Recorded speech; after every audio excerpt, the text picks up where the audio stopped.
இந்த பரிசுத்த நாளிலே கர்த்தரை தொழுது கொள்ள வீடுகளிலே கூடி வந்திருக்கிற அருமையான கர்த்தருடைய ஜனத்தை தேவ நாமத்திலே நான் வாழ்த்தி வரவேற்கிறேன். தென்னிந்திய திருச்சபை திருநெல்வேலி திருமண்டலம் ஹைகிரவுண்ட் சேகரம் நல்மைப்பர் திருச்சபையின் சார்பாக உங்களுக்கு எங்களுடைய வாழ்த்துக்களை தெரிவித்துக் கொள்கிறோம். கர்த்தருடைய கிருபையும் சமாதானமும் உங்களிலே பெருகுவதாக. கர்த்தருக்கு அவருடைய நாமத்துக்குரிய மகிமையை செலுத்தி காணிக்கைகளை கொண்டு வந்து அவருடைய பிரகாரங்களில் பிரவேசியுங்கள். பரிசுத்த அலங்காரத்துடனே கர்த்தரை தொழுது கொள்ளுங்கள். புலோகத்தாரே நீங்கள் யாவரும் அவருக்கு முன்பாக நடுங்குங்கள். கர்த்தர் ராஜரீகம் பண்ணுகிறார், ஆகையால் பூச்சக்கரம் அசையாதபடி உறுதிப்பட்டிருக்கும்.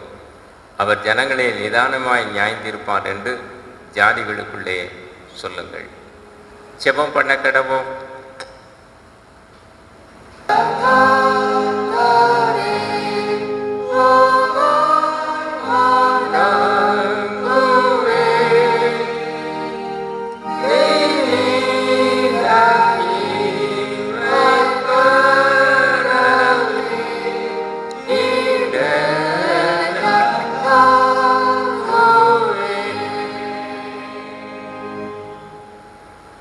எங்கள் பரம தகப்பனே, இந்த பரிசுத்த நாளுக்காக கர்த்தரை ஸ்தோத்திரிக்கிறோம்.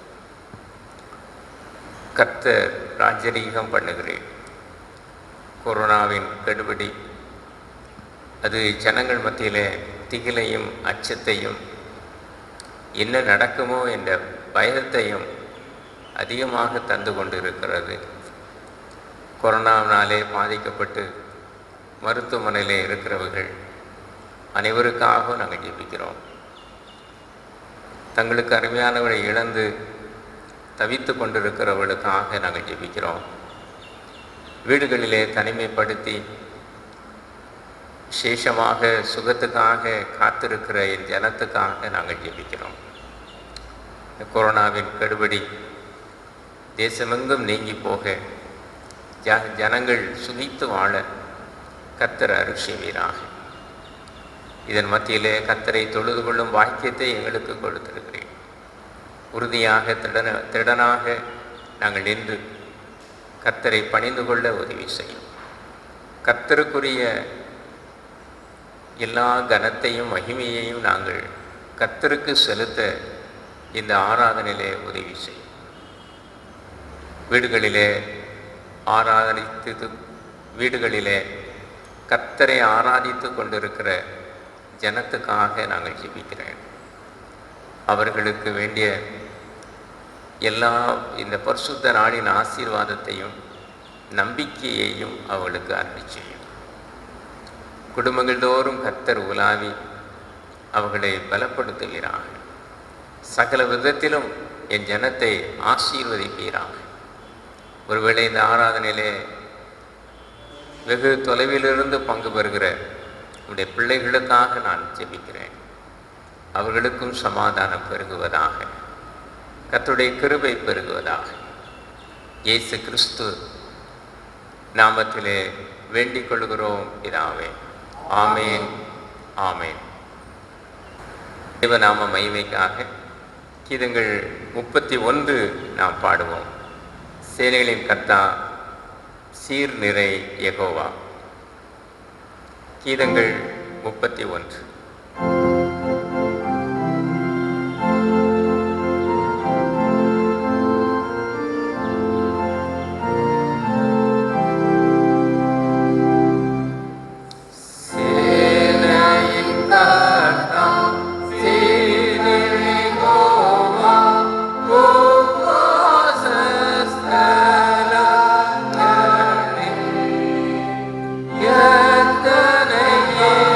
Yeah.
பிதா குமாரன் பரிசுத்தாவின் நாமத்தினாலே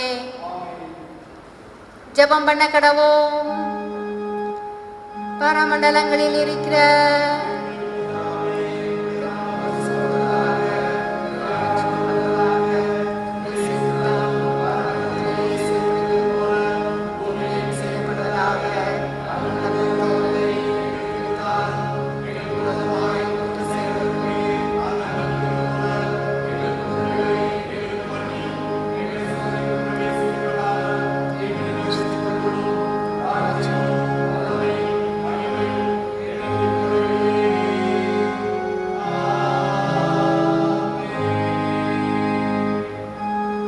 ஆண்டவரே, எங்கள் உதடுகளை திறந்தருளும்.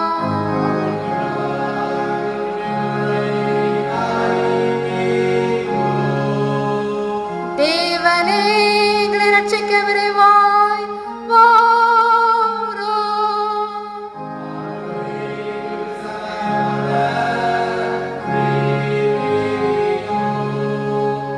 பிதாவுக்கும் குமாரனுக்கும் பரிசுத்த ஆவிக்கும் மகிமை உண்டாவதாக.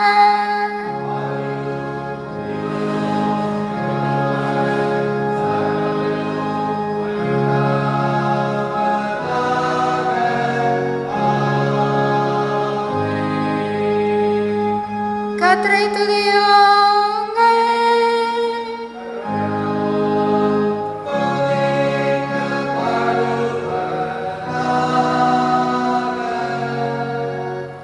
மாறி மாறி வாசிக்க வேண்டிய சங்கீதம் 47. 47ஆம் சங்கீதம். சகல ஜனங்களே, கைகொட்டி தேவனுக்கு முன்பாக கெம்பீர சத்தமாய் ஆர்ப்பரியுங்கள்.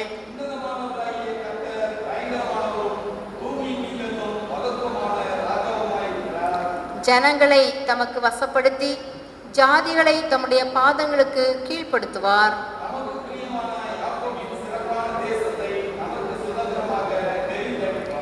தேவன் ஆர்ப்பரிப்போடும் கர்த்தர் எக்கால சத்தத்தோடும் உயர எழுந்தருளினார்.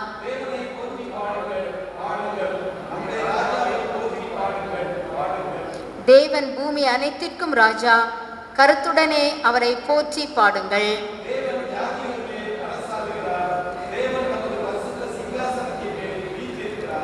ஜனங்களின் பிரபுக்கள் ஆபிரகாமின் தேவனுடைய ஜனங்களாக சேர்க்கப்படுகிறார்கள்.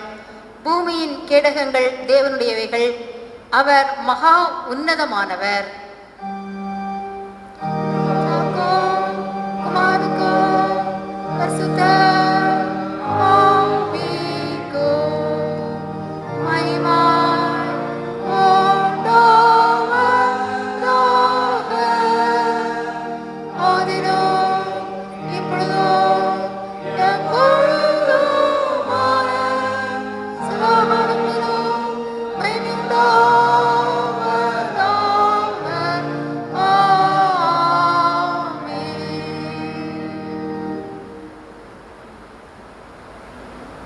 நம்முடைய விசுவாசத்தை அறிக்கை செய்வோம்.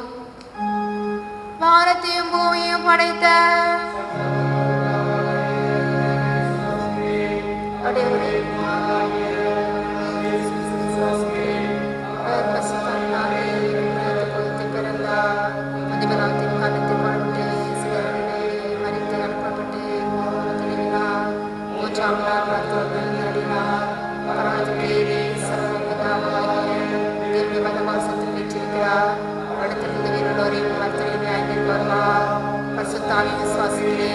வைத்திய சபையும் விசுவாச ஐக்கியமும் ஆமனைக்கும் செல்லமைத்தலும் நித்திய ஜீவனும் விசுவாசிக்கிறேன்.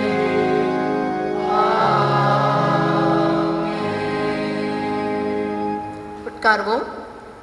இந்த நாளிலும் நம்முடைய திருச்சபையின் வாலிப பெண்கள் பாடல்களை பாடி ஆராதனையை நடத்தி தருவார்கள். கர்த்தருடைய நாமத்தினாலே அவர்களை வாழ்த்தி வரவேற்கிறேன்.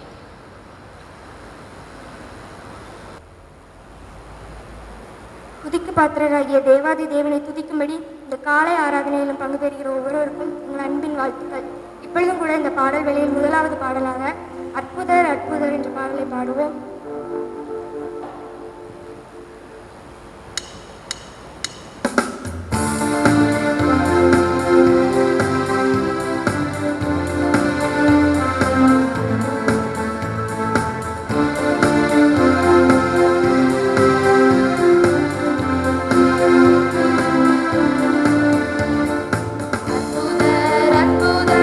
அற்புதர் அற்புதர் இயேசு அற்புதர்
இக்கட்டான சூழ்நிலையிலும் அவரோட கிருபை இல்லைன்னா நம்மளால் ஒன்றுமே பண்ண முடியாது. நம்ம நிற்பதும் நிர்மூலமாகாது இருக்கிறதும் அவருடைய சித்த கிருபை தான்.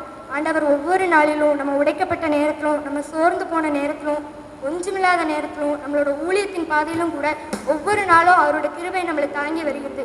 அந்த கிருபையை நினைத்து இந்த பாடலை பாடுவோம். உங்கள் கிருபை தான் என்னை தாங்குகின்றது.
உடைக்கப்பட்ட நேரத்திலெல்லாம் என்னை உருவாக்கின கிருபை இது.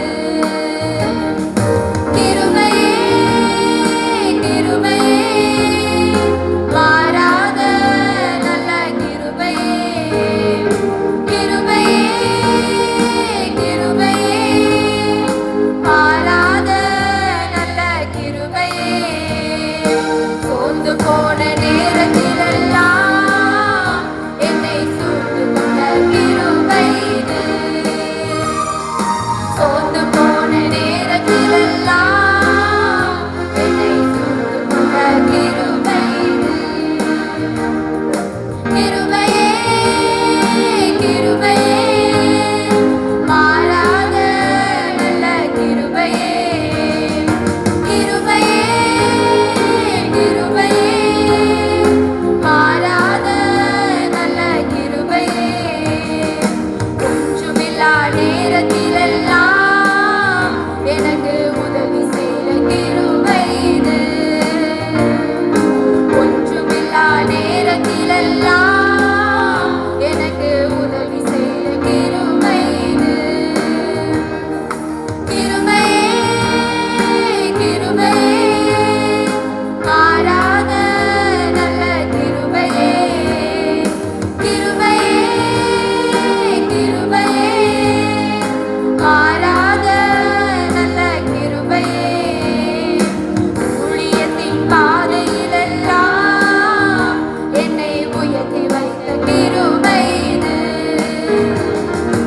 ஊழியத்தின் பாதையிலெல்லாம் என்னை உயர்த்தி வைத்த கிருபை இது. கிருபையே கிருபையே மாறாத நல்ல கிருபையே. கிருபையே கிருபையே மாறாத நல்ல கிருபையே. உங்க கிருபைதான் என்னை தாங்குகின்றது. உங்க கிருபைதான் என்னை நடத்துகின்றது. உங்க கிருபைதான் என்னை தாங்குகின்றது. உங்க கிருபைதான் என்னை நடத்துகின்றது. ஹல்லேலூயா. இப்போ கூட இந்த கொரோனா டைமில் எல்லாரும் வீட்டுக்குள்ளே அடைக்கப்பட்ட சூழ்நிலையில் இருக்கிறோம். இந்த சூழ்நிலையிலேருந்து மாறி வெளியே வருவோமா இல்லையாங்கிறது தான் நிறைய பேரோட மனசில் ஓடிட்டுருக்கு. நிறைய பேர் இதனால ரொம்ப சோர்ந்து போயிருக்காங்க. மனசளவில் கூட ரொம்ப சோர்ந்து போய் அடுத்து என்ன செய்யணும் வாழ்க்கையில் அப்படிங்கிற ஒரு குறிக்கோளே இல்லாமல் இருக்காங்க. ஆனால் வேதம் இப்படி சொல்லிக்கிறது, சத்தியத்தை அறிவீர்கள், சத்தியம் உங்களை விடுதலையாக்கும்ட்டு. அந்த சத்தியத்தை நம்ம எங்கே போய் தேடுறது? நானே வழியும் சத்தியமும் ஜீவனுமாக இருக்கிறேன் என்று நம்மளோட இயேசு சொல்லியிருக்கார். அந்த சத்திய ஆவியாகிய பரிசுத்த ஆவியை விசுவாசத்தோடு எங்களிடத்தில் வாரம் ஆண்டவரே என்று கூப்பிடுவோம். கண்டிப்பாக ஆண்டவர் பரிசுத்த ஆவியாக நம்மளோடு இருந்து நமக்கு ஆலோசனை கத்தராக இருந்து நம்மளுக்கு தாகம் தீர்க்கும் மூச்சாக இருந்து நம்மளை வழி நடத்துவார். விசுவாசத்தோடு இந்த பாடலை பாடுவோம். வாரும் தூய ஆவியே.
திகிலான காலங்களிலே நாம் கர்த்தருடைய சமூகத்திலே அதிகமாக ஜெபித்து கர்த்தருடைய சமூகத்திலே நம்மை ஒப்பு கொடுக்க நான் அழைக்கிறேன். அதிகமாக ஜெபியுங்கள். இந்த காலங்களிலே நமக்கு ஆராதனைகள் அனைத்தும் ஆன்லைனிலே செய்யப்படுகிறது. ஆகவே வீடுகளிலே இருந்து ஆராதனைகளை கவனித்து கர்த்தருக்கு மகிமையாக உங்களை ஒப்பு கொடுங்கள். உங்களுடைய சிநேகிதர்கள் சிநேகிதிகளுக்கு இந்த ஆராதனை நடைபெறுவதை பற்றி சொல்லுங்கள். இந்த ஆராதனைகள் கர்த்தருக்கு மகிமையாக செய்யப்படுகின்றன என்பதை நினைந்து கர்த்தரை ஸ்தோத்திரிக்க பட்சமாய் அழைக்கிறேன். இப்பொழுது பிறந்த நாட்களுக்காக திருமண நாட்களுக்காக நாம் ஜெபிக்கப் போகிறோம். அறிவிப்புகளை கேட்டு நாம் அதற்காக ஜெபிப்போம்.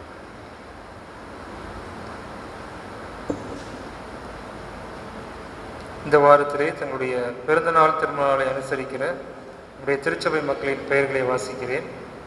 10ஆம் தேதி திரு டி டேனியல் ராஜ், 10ஆம் தேதி திரு NP ஜெயஸ் செல்வன், 11ஆம் தேதி திருமதி ஜூனிட்ரா ரோஸ், 12ஆம் தேதி திரு ஜே ரூபஸ், 12ஆம் தேதி செல்வன் எஸ் ரோகன் சாமுவேல், 12ஆம் தேதி செல்வன் ஜேடன் கேட்ரியேல், 12ஆம் தேதி திரு எஸ் ராஜசேகர், 13ஆம் தேதி செல்வி ஐ ஜாய்ஸ் கிருபா, 13ஆம் தேதி திரு பி பாக்யராஜ், 13ஆம் தேதி பேபி ஐ ரவீனா ஷாரன், 14ஆம் தேதி செல்வன் எஸ் ஜெஃப்ரி பால், 15ஆம் தேதி திருமதி மேரி அசுவதி, 15ஆம் தேதி செல்வன் ஐ டேவிட் ரேனியஸ், 15ஆம் தேதி திருமதி ரூபி ஆனந்தராஜ், 15ஆம் தேதி திரு ஆர் சுந்தர் சிங், 15ஆம் தேதி திருமதி எஸ் அன்னம்மாள் ஆகியோர் இந்த வாரத்திலே தங்களுடைய பிறந்த நாளை அனுசரிக்கிறார்கள். தங்களுடைய திருமண நாளை அனுசரிக்கிறவர்கள் 11ஆம் தேதி திருமதி and doctor J George Benedict தம்பதியர்களும், 15ஆம் தேதி திருமதி அண்ட் திரு ப்ரொஃபஸர் பி ஜேக்கப் தம்பதியர்களும் தங்களுடைய திருமண நாளை அனுசரிக்கிறார்கள்.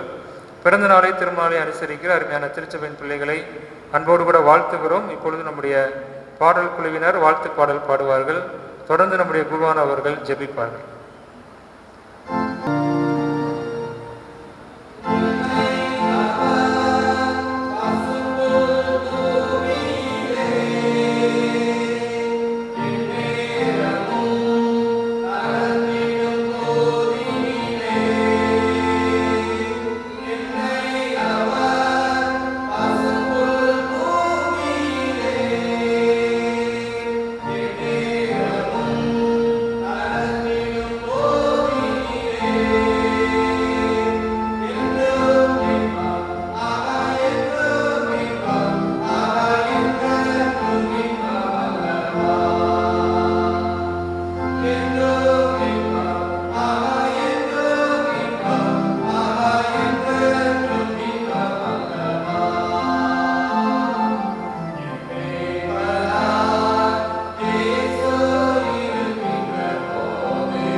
உன் வழியை கர்த்தருக்கு ஒப்புவித்து அவர் மேல் நம்பிக்கையாயிரு.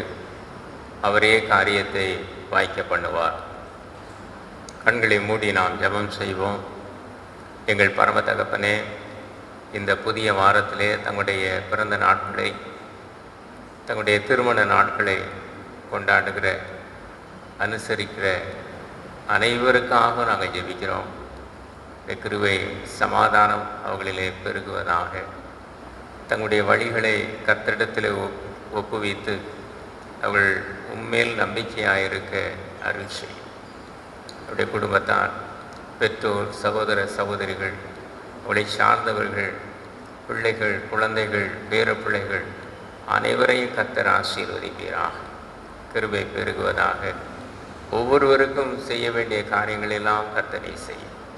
அவர்களுக்கு அடைக்கல தாபரமாக இந்த நாட்களிலே இருந்து உடைய செட்டைக்குள்ளாக அவளை மூடி மறைத்து பாதுகாத்து கொள்ளும். விக்னங்களுக்கும் தீமைக்கும் பொல்லாங்குக்கும் கெடுபிடிகளுக்கும் பிசாசின் கண்ணிகளுக்கும் வன்கண்களுக்கும் விலக்கி பாதுகாத்து கொள்ளும் கிருபை சூழ்ந்து கொள்வதாக கிறிஸ்து இயேசு நாமத்திலே வேண்டிக் கொள்ளுகிறோம் பிதாவே.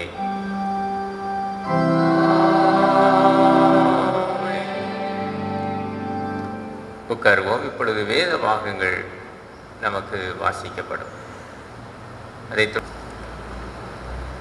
வாசிக்கும்படியாக தெரிந்து கொள்ளப்பட்ட விசேஷ வேத பாடம் பரிசுத்த யோவான் எழுதிய சுவிசேஷம் 20ஆம் அதிகாரம் 19ஆம் வசனம் முதல் 23ஆம் வசனம் வரை. பரிசுத்த யோவான் 20ஆம் அதிகாரம் 19ஆம் வசனம் முதல். வாரத்தின் முதல் நாளாகிய அன்றைய தினம் சாயங்கால வேளையிலே சீசர்கள் கூடியிருந்த இடத்தில் யூதர்களுக்கு பயந்ததினால் கதவுகள் பூட்டியிருக்கையில் இயேசு வந்து நடுவே நின்று, உங்களுக்கு சமாதானம் என்றார். அவர் இப்படி சொல்லி தம்முடைய கைகளையும் விலாவையும் அவர்களுக்கு காண்பித்தார். சீசர்கள் கர்த்தரை கண்டு சந்தோஷப்பட்டார்கள். இயேசு மறுபடியும் அவர்களை நோக்கி, உங்களுக்கு சமாதானம் உண்டாவதாக. பிதா என்னை அனுப்பினது போல நானும் உங்களை அனுப்புகிறேன் என்று சொல்லி அவர்கள் மேல் ஊதி, பரிசுத்த ஆவியை பெற்றுக்கொள்ளுங்கள். எவர்களுடைய பாவங்களை மன்னிக்கிறீர்களோ அவைகள் அவர்களுக்கு மன்னிக்கப்படும். எவர்களுடைய பாவங்களை மன்னியாதிருக்கிறீர்களோ அவைகள் அவர்களுக்கு மன்னிக்கப்படாதிருக்கும் என்றார் என்பது வாசிக்கும்படியாக குறிக்கப்பட்டுள்ள வேத பாடம் வாசித்து நிறைவாயிற்று. கிறிஸ்துவுக்கு அன்பானவர்களே, ஆண்டவர் மச்சகரமாக இயேசு கிறிஸ்து நாமத்தினாலே உங்கள் அனைவருக்கும் அன்பின் வாழ்த்துக்களையும் ஸ்தோத்திரங்களையும் தெரிவித்துக் கொள்கிறேன்.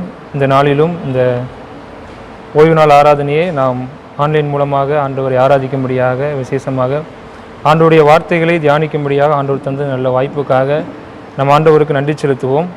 இந்த நாளிலும் நாம் சிந்திக்கும்படியாக நமக்கு கொடுக்கப்பட்டிருக்கிற தலைப்பு அழைத்து அனுப்பும் கிறிஸ்து என்ற தலைப்பிலே நாம் சிந்திக்கும்படியாக அழைக்கப்படுகிறோம். நம்முடைய வாழ்விலே ஆண்டவராக இயேசு கிறிஸ்து நம்மை அழைக்கிறவராக, நம்மை அழைத்து அவருடைய ஊழியத்திற்கென்று நம்மை அனுப்புகிறவராக காணப்படுகிறார்.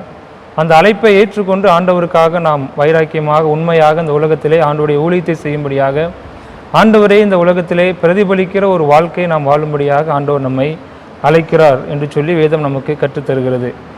இந்த அப்போஸ்தலர்கள் அல்லது அப்போஸ்டல் என்ற வார்த்தையினுடைய அர்த்தம் என்னவென்று சொன்னால், அனுப்பப்பட்டவர்கள், ஒன் ஹூ சென்ட், அதாவது ஆண்டவராலே பிரத்யேகமாக அழைப்பை பெற்று அனுப்பப்பட்டவர்கள் தான் அப்போஸ்தலர்கள் என்று சொல்லி அழைக்கப்படுகிறதை பார்க்க முடியும். ஆண்டவரை ஏற்றுக்கொண்ட ஆண்டவருடைய பிள்ளைகளாகிய நாம் ஒவ்வொருவரையும் ஆண்டவர் அழைக்கிறவராக, அவருடைய ஊழியத்தை செய்யும்படியாக ஆண்டவர் நம்மை அனுப்புகிறவராக காணப்படுகிறார். ஒருவேளை இந்த நாளிலே நாம் வாசிக்க கேட்ட வேத பகுதியை நாம் வாசித்து பார்ப்போம் என்று சொன்னால், ஆண்டவராக இயேசு கிறிஸ்து உயிர்த்தெழுந்த அந்த நாளினுடைய மாலை வேளையிலே அங்கே சீசர்கள் ஒரு வீட்டிலே அங்கே வீட்டை அடைத்து கொண்டு பயந்து அங்கே கூடியிருக்கிற அந்த வேளையிலே அவர்கள் மத்தியிலே ஆண்டவராக இயேசு கிறிஸ்து வெளிப்பட்டு அவர்களுக்கு விசேஷித்த அவர்களோடு இடைப்பட்டு அவர்களை ஊழியத்திற்கு அழைத்து அனுப்புகிற ஒரு சம்பவத்தை நாம் அங்கே பார்க்கிறோம். அது யோவான் 20ஆம் அதிகாரம் 19ஆம் வசனம் முதல் 23ஆம் வசனம் வரைக்கும் அந்த சம்பவங்கள்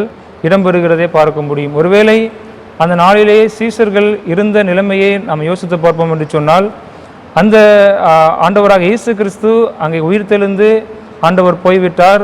ஆனால் அந்த சீசர்கள் அங்கே பயத்தோடு கூட அந்த வீட்டிலே அடைப்பட்ட ஒரு சூழலிலே அவர்கள் இருக்கிறார்கள். பல்வேறு விதமான கலக்கங்களோடு கூட அவர்கள் இருக்கிறதை நாம் பார்க்க முடியும். அந்த வேத வசனம் சொல்கிறது, வாரத்தின் முதல் நாளாகிய அன்றைய தினம் சாயங்கால வேளையிலே சீசர்கள் கூடியிருந்த இடத்தில் யூதர்களுக்கு பயந்ததினால் கதவுகள் பூட்டி இருக்கையில் இயேசு வந்து நடுவே நின்று சொல்லி அங்கே சொல்லப்பட்டிருக்கதை பார்க்க முடியும். இவ்வளவு நாட்களாக ஆண்டவராக 3 ஆண்டுகளாக ஆண்டவராக இயேசு கிறிஸ்துவோடு கூட ஊழியம் செய்தவர்கள் ஆண்டவரோடு கூட ஆண்டவர் எங்கெல்லாம் சென்றாரோ அங்கே ஆண்டவரோடு கூட சென்று எல்லா சூழ்நிலைகளிலும் ஆண்டவரோடு கூட அவர்கள் தங்கள் வாழ்வை நடத்தி கொண்டிருந்தார்கள். திடீரென அங்கே ஆண்டவர் அங்கே யூதர்கள் அங்கே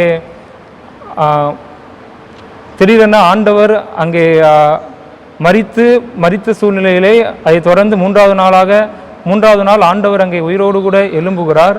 அப்படிப்பட்ட சூழ்நிலையிலே அந்த உயிரோடு எழுந்த ஆண்டவர் மகதலேனா மரியாளுக்கு அங்கே தரிசனமாகுகிறார். அதை தொடர்ந்து அந்த சீசர்கள் போய் அந்த ஆண்டவர் உயிர்த்தெழுந்து அந்த கல்லறையை போய் பார்த்து விட்டு வராங்க.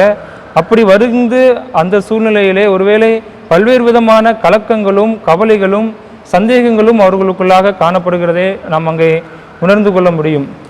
ஒருவேளை அவங்களுக்குள்ள அடுத்து நாம் என்ன செய்ய போகிறோம் என்கிற ஒரு பயம் அவர்களுக்குள்ளே இருந்தது. இவ்வளோ நாள் ஆண்டவர் கூட இருந்துட்டோம், ஆனால் இனிமே நம்முடைய எதிர்காலம் எப்படிப்பட்டதாக இருக்கும்? ஒருவேளை ஆண்டவருடைய சரீரத்தை அங்கே காணவில்லை. மகதலேனா மரியாள் ஆண்டவரை தரிசித்ததை அங்கே நம்மிடத்தில் சொல்லுகிறார்கள்.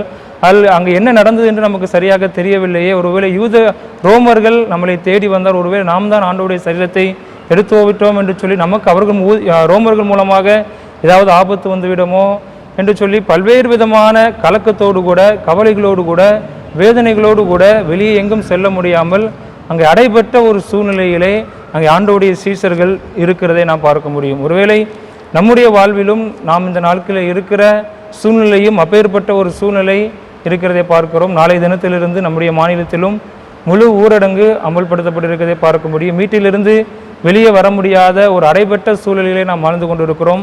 நம்முடைய வாழ்விலும் பலவிதமான கேள்விகள், பலவிதமான கவலைகள், பலவிதமான சந்தேகங்கள் நமக்குள்ளாக காணப்படுகிறது. இந்த கொரோனா வியாதி எப்பொழுது நம்ம விட்டு முடியும், அது வெளியே வந்து அந்த கொரோனா வியாதி நம்மை தாக்கி விடுமோ, இதிலிருந்து எப்பொழுதுதான் நமக்கு விடுதலை கிடைக்கும், எப்பொழுது நம்முடைய வாழ்விலே நாம் ஆண்டவரை ஆராதிக்க முடியும், நம்முடைய வாழ்வு தொடர்ந்து எப்படிப்பட்டதாக இருக்கும் என்று சொல்லி பல்வேறு விதமான கலக்கங்களும் எதிர்காலத்தை குறித்த பயங்களும் நம்ம எல்லாருடைய வாழ்விலும் அங்கே ஆள்கொண்டு இருக்கிறதை நாம் உணர்கிறோம்.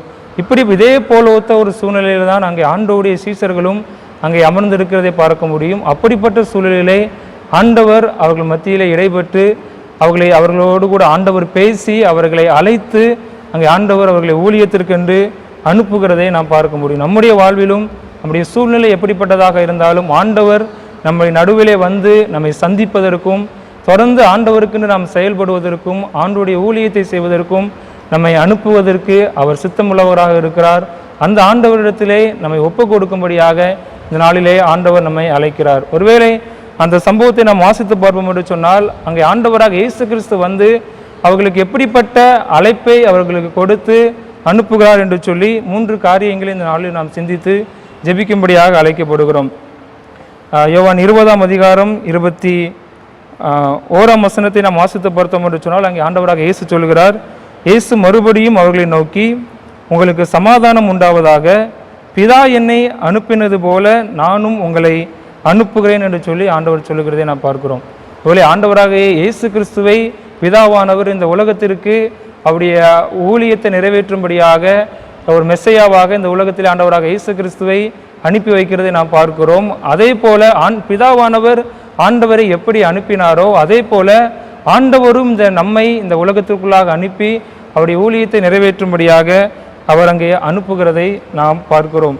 ஒருவேளை எதற்காக ஆண்டவர் நம்மை அனுப்புகிறார் என்று சொன்னால், முதலாவதாக அந்த 20ஆம் வசனத்திலே நாம் வாசித்து பார்த்தோம், 19ஆம் வசனத்திலே நாம் வாசித்து பார்த்தோம் என்று சொன்னால், வாரத்தின் முதல் நாளாகிய அன்றைய தினம் சாயங்கால வேளையிலே சீசர்கள் கூடியிருந்த இடத்தில் யூதர்களுக்கு பயந்ததினாலே கதவுகள் பூட்டப்பட்டிருக்கையில் இயேசு வந்து நடுவே நின்று, உங்களுக்கு சமாதானம் என்று சொல்லி ஆண்டவர் அங்கே சொல்லுகிறார்.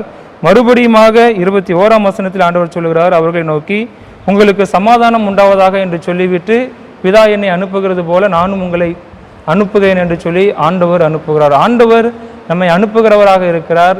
எதற்காக நம்மை அழைத்து அனுப்புகிறார் என்று சொன்னால், ஆண்டவருடைய சமாதானத்தை இந்த உலகத்திலே நாம் காண்பிக்கும்படியாக, ஆண்டவருடைய சமாதானத்தை பகிர்வதற்காக ஆண்டவர் நம்மை அனுப்புகிறவராக இருக்கிறார். ஆண்டவராக இயேசு கிறிஸ்துவும் இந்த உலகத்திற்கு பிதாவினாலே சமாதானத்தை சமாதானத்தை இந்த உலகத்திலே கொண்டு வருகிறவராக, சமாதானத்தை இந்த உலகத்திலே காண்பிக்கிறவராக ஆண்டவராக இயேசு கிறிஸ்து அனுப்பப்பட்டார். அதே ஆண்டவர் நம்மையும் அப்படிப்பட்ட சமாதானத்தை பகிர்வதற்கான ஊழியத்தை செய்யும்படியாக ஆண்டவர் நம்மை அழைக்கிறார். ஒருவேளை நாம் வேதத்திலே நாம் வாசித்து பார்ப்போம் என்று சொன்னால், எபேசியர் 2ஆம் அதிகாரம் 14ஆம் வசனம், 15ஆம் வசனம், 17ஆம் வசனத்தை நாம் வாசித்து பார்ப்போம் என்றால், அங்கே அவரே சமாதான காரணராகி இரு திறத்தாரையும் அங்கே ஒன்றாக்கினார் என்று சொல்லி பகையாய் நின்ற சத்துருவை ஆண்டவர் தகத்தெறிந்து பரலோகத்தில் உள்ளவைகளையும் பூலோகத்தில் உள்ளவைகளையும் அவர் ஒன்றாக இணைத்து பரலோகத்தையும் பூலோகத்தையும்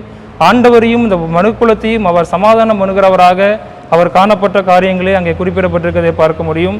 ஏசாயா 9ஆம் அதிகாரம் 6ஆம் வசனத்தை நாம் வாசித்து பார்த்தால் ஆண்டவர் அங்கே ஆண்டவருடைய பிறப்பை குறித்து ஏசாயா தீர்க்கன் சொல்லுகிற பொழுது அவர் சமாதான பிரபு என்று சொல்லி அங்கே குறிப்பிடுகிறார். அதே போல ஏசாயா 52ஆம் அதிகாரம் 7ஆம் வசனத்தை நாம் வாசித்து பார்ப்போம் என்று சொன்னால் சமாதானத்தை கூறி அறிவிக்கிற சுவிசேஷனுடைய பாதங்கள் எவ்வளவு அழகானவைகள் என்று சொல்லி ஆண்டவர் அங்கே சமாதானத்தை அறிவிக்கிறது தான் சுவிசேஷனுடைய பிரதான பணி என்று சொல்லி அங்கே ஆண்டவர் குறிப்பிடுகிறதை பார்க்கிறோம்.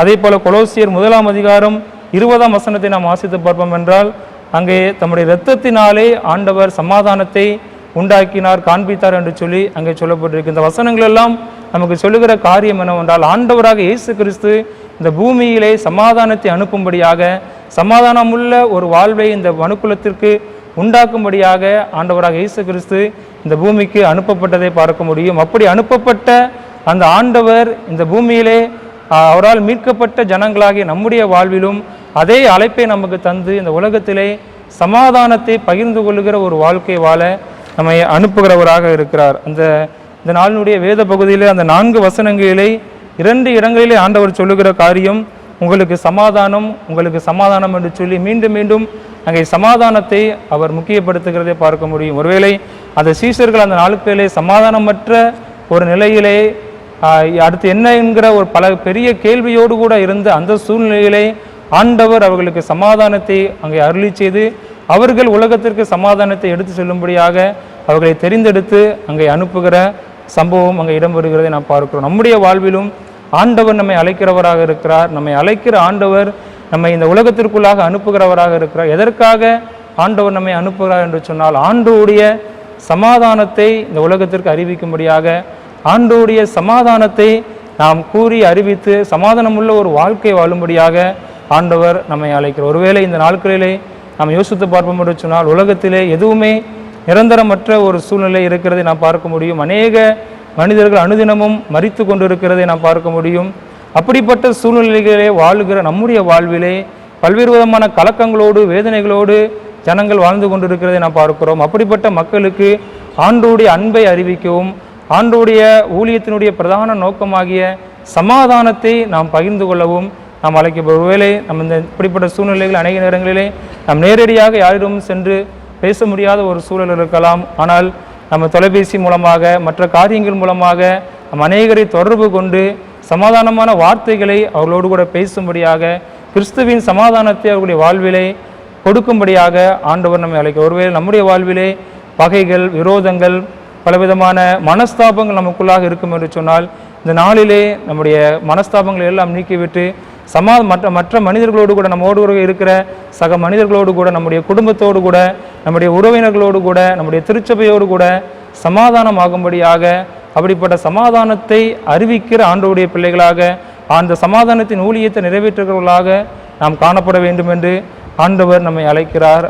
இங்கே ஆண்டவர் அதைத்தான் அந்த பயத்தோடு கூட கலக்கத்தோடு கூட அவருடைய சீஷர்களுக்கு சமாதானத்தை கொடுத்து அந்த சமாதானத்தை அநேகருக்கு பகிர்ந்து கொள்ளும்படியாக ஆண்டவர் அங்கே அனுப்புகிறதை பார்க்க முடியும். 23ஆம் வசனத்தை நாம் வாசித்தோம் என்று சொன்னால் அங்கே சொல்லப்பட்டிருக்கிறது, எவர்களுடைய பாவங்களை மன்னிக்கிறீர்களோ அவைகள் அவர்களுக்கு மன்னிக்கப்படும், எவைகளுடைய பாவங்களை மன்னியாதிருக்கிறீர்களோ அவைகள் அவர்களுக்கு மன்னிக்கப்படாதிருக்கும் என்று சொல்லி அங்கே ஆண்டவர் மன்னிப்பை அதிகமாக அங்கே முக்கியப்படுத்துகிறவர்களாக அந்த உலகத்தில் உள்ள பாவத்தில் வாழுகிற மக்களுக்கு ஆண்டவருடைய மன்னிப்பை கூறி அறிவிக்கும்படியாக எல்லா மக்களையும் மன்னித்து சமாதானத்தோடு வாழ வேண்டும் என்கிறதை அங்கே பிரதானமாக முக்கியப்படுத்துகிறதை நாம் பார்க்கிறோம். முதலாவதாக ஆண்டவர் நம்மை அழைக்கிறார். ஆண்டவர் நம்மை அழைத்து ஆண்டவருடைய ஊழியத்தை நிறைவேற்றும்படியாக அனுப்புகிறார்.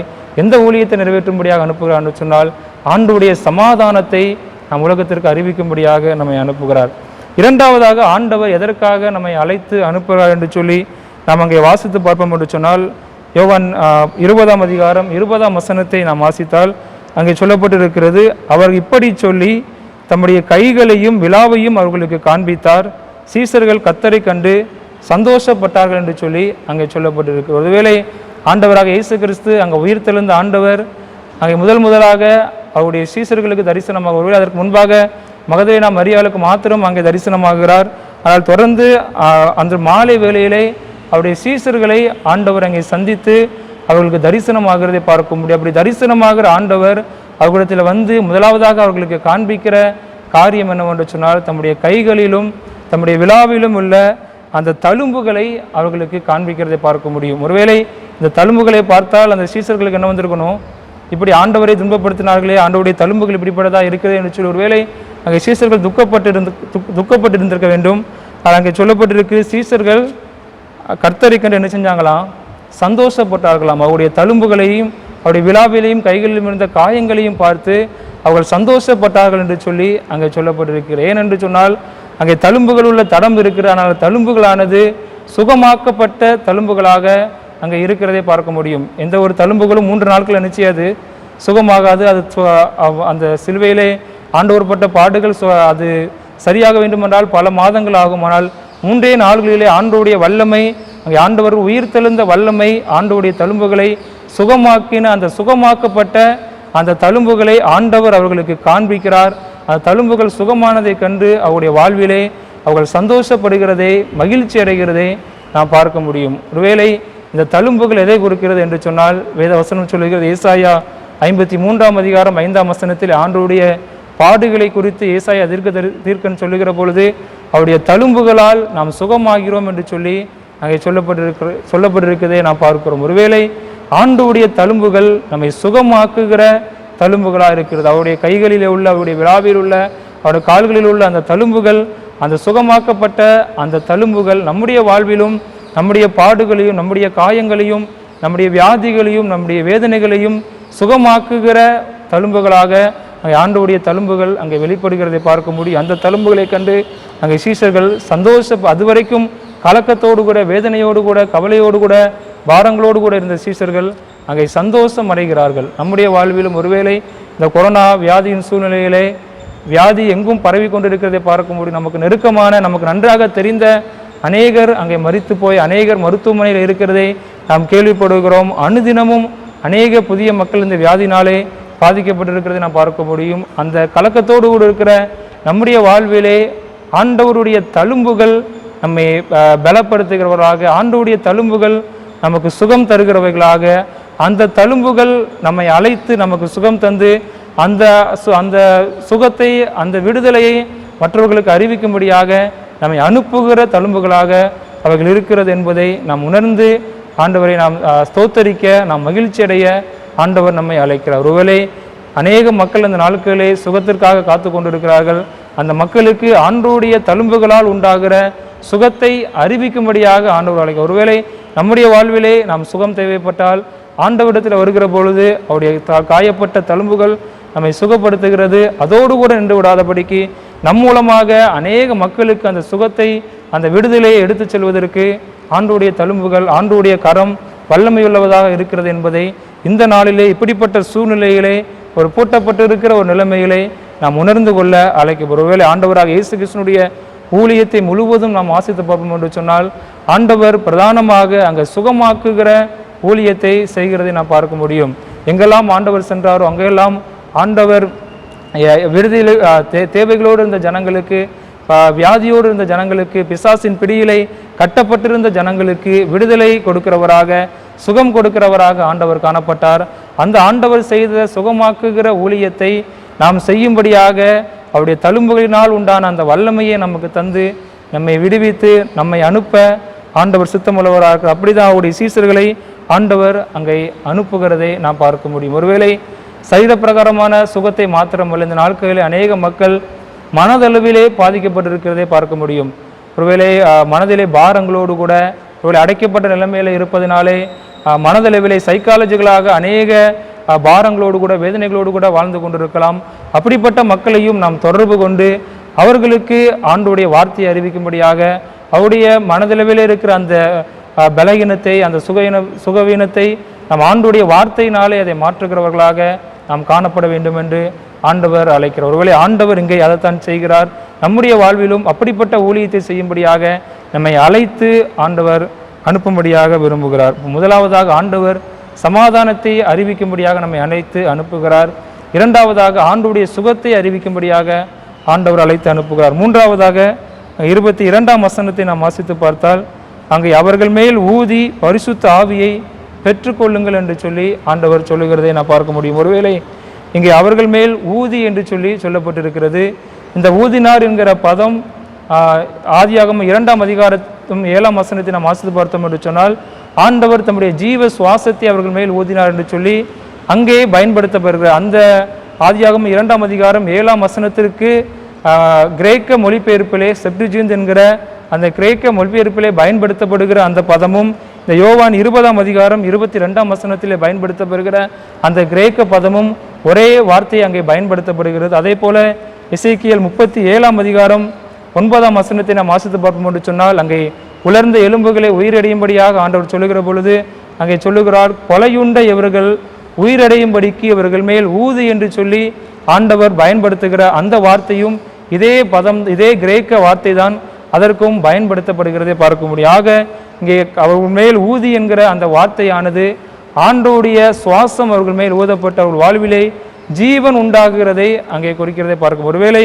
அங்கே சீசர்கள் ஜீவன் ஒருவேளை சைரப்பிரகாரமான ஜீவன் அவர்களுக்குள்ள காணப்பட்டிருக்கலாம், ஆனால் ஆவிக்குரிய வாழ்விலே ஒரு பெரிய சோர்வு அவர்களுக்குள்ளாக காணப்பட்டதை பார்க்க முடியும். அந்த ஆவிக்குள்ளான அந்த சோர்வை மாற்றி ஆண்டோடைய ஜீவனை ஊதி அங்கே பரிசுத்த ஆவியானவர்கள் அவர்களுக்கு தந்து பரிசுத்த ஆவியானவரை பெற்றுக்கொள்ளுங்கள் என்று சொல்லி பரிசுத்த ஆவியானுடைய வல்லமையை அவர்களுக்கு அளித்து அவர்களை பலப்படுத்தி ஆண்டவர் அவர்களை அனுப்புகிறதை நாம் அங்கே பார்க்கிறோம். நம்முடைய வாழ்விலும் ஆண்டவர் முதலாவதாக சமாதானத்தை அனுப்பும்படியாக நம்மை அனுப்புகிறார்.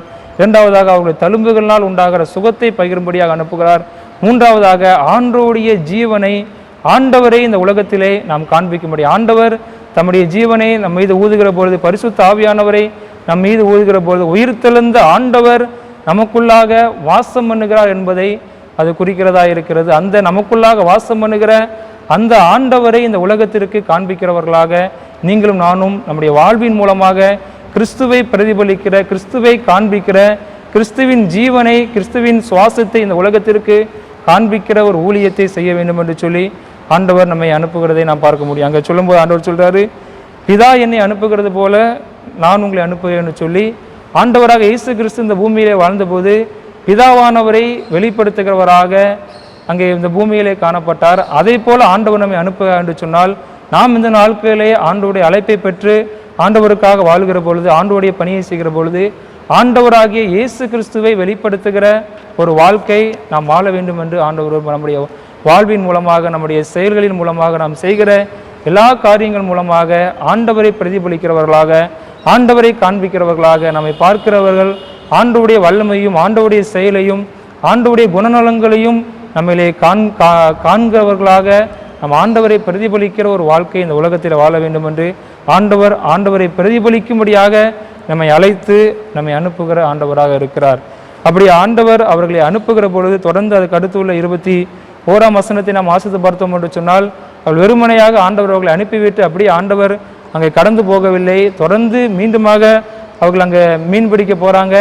அந்த இடத்திலும் ஆண்டவர் அவர்களை போய் சந்தித்து அவருடைய தேவைகளை பூர்த்தி செய்து தொடர்ந்து அவர்களுக்கு எதிர்காலத்தை குறித்த அநேக காரியங்களை அறிவித்து அவர்களை எடுத்து அனுப்புகிறதை, தொடர்ந்து அவர்களை அனுப்பி அவர்கள் மூலமாக வல்லமையான காரியங்களை அங்கே செய்கிறதே நாம் அப்போஸ்தலர் நடவடிக்கைகளை நாம் வாசிக்கிறோம்.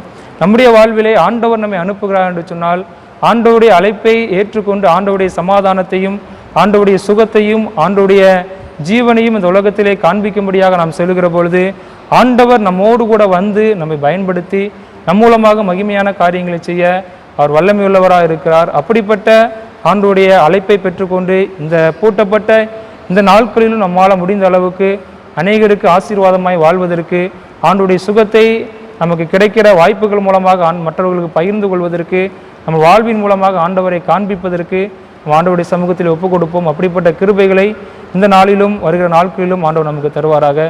நம் தலைகளை தாழ்த்தி ஜெபிக்கலாம். அதிகமாக நேசிக்கிற நல்ல ஆண்டவரே, இந்த பரிசுத்தமான ஓய்வு நாளுக்காக நாங்கள் உங்களுக்கு நன்றி செலுத்துகிறோம். ஆண்டவர் எங்களை அழைக்கிறீர், அழைத்து உம்முடைய சமாதானத்தை பகிரும்படியாக, உம்முடைய சுகத்தை இந்த உலகத்திற்கு நாங்கள் பகிரும்படியாக, உம்முடைய வாழ்வை உம்மை காண்பிக்கிறவர்களாக நாங்கள் காணப்படும்படியாக எங்களை அழைத்து அனுப்புகிறீர். அந்த அழைப்பை நாங்கள் பெற்றுக்கொண்டு ஒருவேளை மற்றவர்களோடு கூட சமூக இடைவெளியில் இருந்தாலும் எங்களுக்கு கிடைக்கிற ஆண்டவரே வாய்ப்புகள் மூலமாக, எங்களுக்கு கிடைக்கிற எல்லா காரியங்கள் மூலமாக உம்முடைய சமாதானத்தையும் உம்முடைய சுகத்தையும் உம்முடைய வாழ்வையும் காண்பிக்கிறவர்களாக நாங்கள் காணப்பட கர்த்தர் எங்களுக்கு கிருபை தாரும். இயேசுவின் மூலம் ஜெபிக்கிற நல்ல பிதாவே, ஆமென். கர்த்தர் சர்வ வல்லவரின் ஜீவனை உங்களுக்கு கொடுக்கிறார். அந்த கிருபை கர்த்தர் தருவாராக. செய்தி கொடுத்த சபை ஊழியர் திரு கே டேவிட் ராஜா அவர்களுக்கு நான் நன்றி சொல்லுகிறேன். இப்பொழுது நாம் காணிக்கை பாடல் பாடப்போகிறோம். கர்த்தருக்காக நீங்கள் எடுத்து வைத்திருக்கிற காணிக்கைகளை உங்களுடைய கரங்களிலே எடுத்து வைத்து கொள்ளுங்கள். கர்த்தருக்காக நாம் காணிக்கை படைக்கும் பொழுது கர்த்தர் நம்மையும் நம்முடைய காணிக்கையும் ஆசீர்வதிக்கிறார். எங்கள் பரம தகப்பனே, நம்முடைய சமூகத்திலே நாங்கள் படைக்கிற காணிக்கைகளை கர்த்தர் ஆசீர்வதியும். நம்முடைய ஜனம் 1000 மடங்கு பெருகட்டும். கர்த்தர் அவர்களை ஆசீர்வதிக்கிறேன், அவர்களை திடப்படுத்துகிறேன். எல்லா நிலையிலும் கர்த்தருக்காக கொடுக்க வேண்டியதை கர்த்தருக்கு கொடுக்கிறார்கள். இந்த ஜனம் அது நிமித்தமாக சகல விதத்திலும் ஆசீர்வதிக்கப்படுவதாக, உடைய நாம மகிமைப்படுவதாக. இயேசு கிறிஸ்து மூலமே வேண்டிக் கொள்கிறோம் பிதாவே. ஆமேன், ஆமேன். காணிக்கை பாடலாக கீதங்கள் 497 நாம் பாடுவோம். பாதம் ஒன்றே வேண்டும். கீதங்கள் 497 பாதம் ஒன்றே வேண்டும்.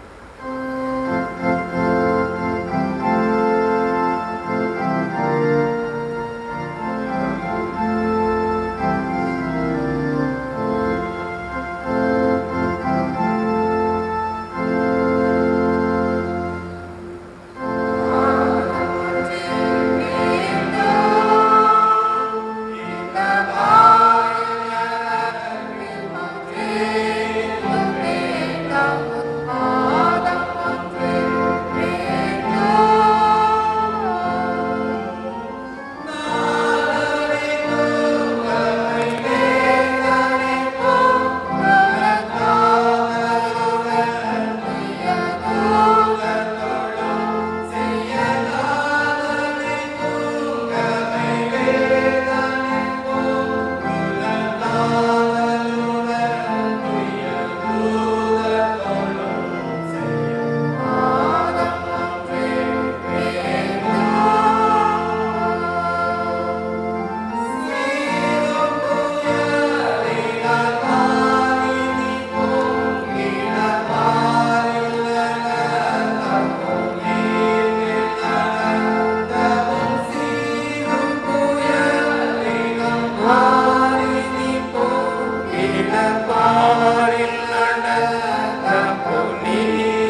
ஜெபம் பண்ண கிடவோம்.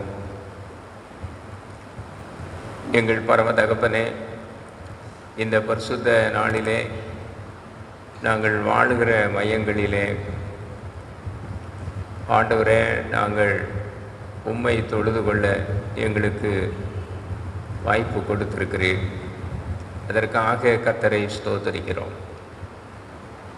இம்மட்டுமாக உடைய ஜனத்துக்கு வேண்டிய நன்மைகளையும் வழி நடத்தல்களையும் கர்த்தர் நீ தந்தீர். இந்த நாளிலும் அவருடைய வாழ்க்கையிலே ஒரு அற்புதம் நடைபெறுவதாக, அவர்கள் எதிர்பார்க்கிற ஒரு அற்புதம் நடைபெறுவதாக. சூன்யமாக இருக்கிறவர்களுக்கு நிறைவு கிடைப்பதாக, நம்பிக்கை அற்று இருக்கிறவர்களுக்கு நம்பிக்கையை கர்த்தர் தருவீராக. வெற்றிடமாக எல்லாமே இருக்கிறதே என்று நினைக்கிறவர்களுக்கு உடைய பூரணத்தை கர்த்தர் நீ கட்டளையிடுவீராக. பரம தகப்பனே, தேவைகளோடு இருக்கிறவர்களுக்கு தேவைகளை பூர்த்தி செய்வீராக. உயிரோடு போராடி கொண்டிருக்கிறவர்களுக்கு ஜீவனை கர்த்தர் நீ கொடுப்பீராக. ஆதியாகமத்திலே கர்த்தர் ஆதாமை உருவாக்கி அவனிலே ஊதினீர். எசேக்கியேல் புஸ்தகத்திலே எலும்புகள் உயிரடையும் என்று கர்த்தர் சொல்லி எசேக்கியேலை ஊத சொன்னீர். என் கர்த்தர் பரிசுத்த ஆவியானவரை கொடுப்பதற்கு அடையாளமாக சீஷர்களுக்கு டோக்கன் ஆஃப் லவ் என்ற தன்மையின் அடிப்படையில் முன்கூட்டியே அவளுக்கு நீ கொடுத்தீர். பரிசுத்த ஆவியானவரை உமக்கு ஸ்தோத்திரம் செலுத்துகிறோம். இந்த ஜனத்துக்கு அவர்களுக்கும் திடத்தை பலனை அவர்களுக்கு கட்டளையிடும். இந்த நாளின் ஆராதனையிலே கர்த்தர் உடன் இருந்தீர். அதற்காக ஸ்தோத்திரம் செலுத்துகிறோம். உடைய பரிபூரண பிரசன்னம் என் ஜனத்தின் வீடுகளிலே இருப்பதாக, வாழ்விலே இருப்பதாக, அவருடைய பிரயாணங்களிலே இருப்பதாக, ஒவ்வொருவரையும் கர்த்தர் ஆண்டு கொள்வீராக. மருத்துவமனைகளிலே சிகிச்சை பெறுகிறவர்களுக்காக நாங்கள் ஜெபிக்கிறோம். கர்த்தருடைய வல்லமை கடந்து செல்வதாக, அவர்களுக்கு வேண்டிய சர்வாங்க சுகத்தை கர்த்தர் கட்டளையிடுவீராக. அதற்காக ஸ்தோத்திரம் செலுத்துகிறோம். இந்த தழும்புகளினாலே நாங்கள் குணமாகிறோம் என்று வேதம் சொல்லுகிறது. அந்த கிருபையை கர்த்தர் நீ தாரும். சர்வ வல்லமையுடைய ஜீவன் உன் ஜனத்திலே இருக்கட்டும். எடுக்க முடியாத சமாதானத்தை கர்த்தர் நீ தாரும். ஒவ்வொருவருக்கும் தார். இந்த ஆராதனையை நான் பங்கு பெற்றேன், கர்த்தர் எனக்கு சமாதானம் தந்தார் என்று சொல்லத்தக்கதாக உதவி செய்.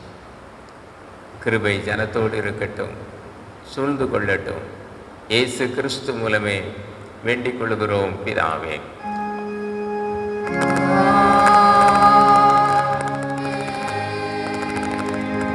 தேவனுடைய இரக்கமுள்ள கிருபைக்கும் பராமரிப்புக்கும் உங்களை ஒப்புவிக்கிறோம். கர்த்தர் உங்களை ஆசீர்வதித்து காக்க கடவர். கர்த்தர் தமது முகத்தை உங்கள் மேல் பிரகாசிக்க பண்ணி உங்கள் மேல் கிருபையாயிருக்க கடவர்.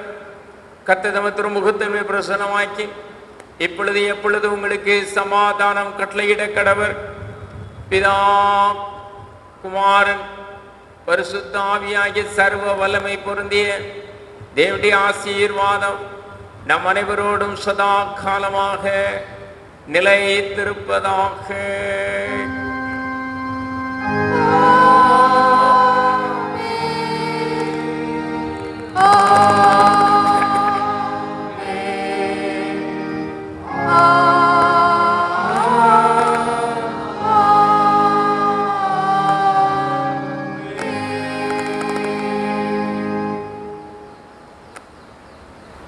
ஆராதனை முடிவு கீதமாக கீதங்களும் கீர்த்தனைகளும் 538ஆம் பாடலை பாடுவோம். என் களிப்புக்கு காரணம் என் நல்ல நாதரே.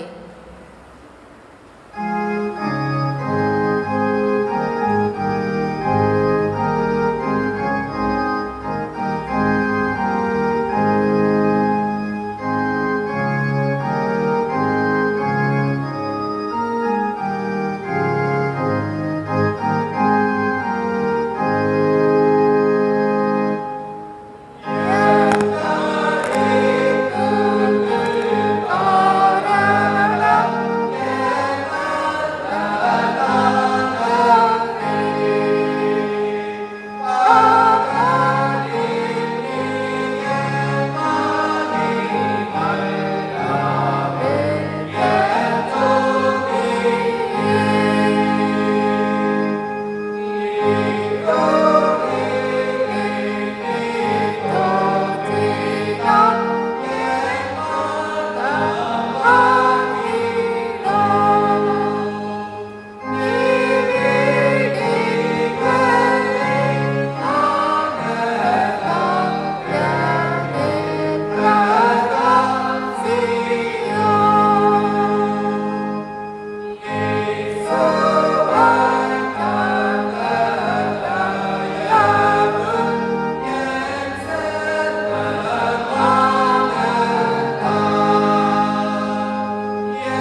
எங்கள் கண்மலையும் மீப்பெருமாயிருக்கிற எங்கள் கர்த்தாவே, எங்கள் வாயின் வார்த்தைகளும் எங்கள் இருதயத்தின் தியானமும் கர்த்தருடைய சமூகத்திலே எப்பொழுதும் பிரியமாய் இருப்பதாக. கர்த்தர் உங்களோடு இருப்பாராக. தேவ சமாதானத்தோடு சென்று வருவோம். ஸ்தோத்திரம். May God bless you.